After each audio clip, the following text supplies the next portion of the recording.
The Lagos State government on Thursday, 15th September 2022, auctioned 134 abandoned and forfeited vehicles, and these are vehicles that the state government impounded from drivers who have been found guilty of traffic infractions and other form of traffic offences in the state.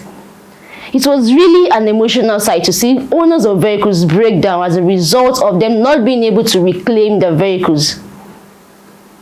According to the Lagos State Traffic Law reviewed in 2018, anyone who drives in direction prohibited by law stand a risk to forfeit his or her vehicle, in addition to a 1-year jail term for first-time offenders and 3 years jail term for second-time offenders. I mean, this is quite extreme. The Lagos State government gets to punish an offender twice for one offense. They get to put them away in prison and also snatch their source of livelihood.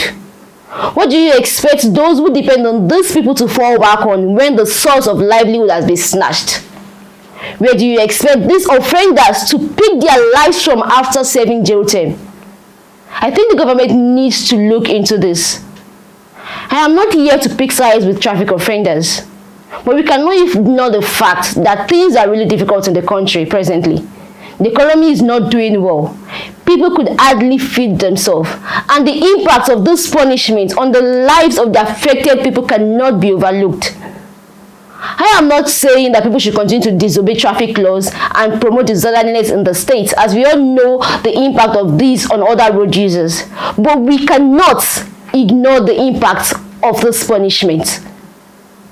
One story that struck me is that of a woman and her son who came to the auction to reclaim their vehicle. And the son broke down because they could not raise the money in 48 hours. This young man has just completed his 3 years jail term, during which he lost his daughter. And this is so pathetic because it is the case with other people too who could not afford to get their vehicles back. Is the government really on the side of the people? Just recently, a video surfaced online where a last man vehicle was seen driving against traffic. Though the last man body has come out to say that this has happened years ago, but would like to know what measures was taken against this vehicle and the last man officer.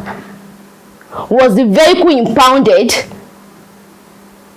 How much was it sold? Who bought it? We would like to see proof and evidence that disciplinary measures were taken against the driver and the vehicle. Or are the laws meant for members of the public alone? The government needs to look into this area. I'm a believer of the notion that punishment should be in proportion to the crimes committed, and the punishment should not outweigh the crime, as such is the case here.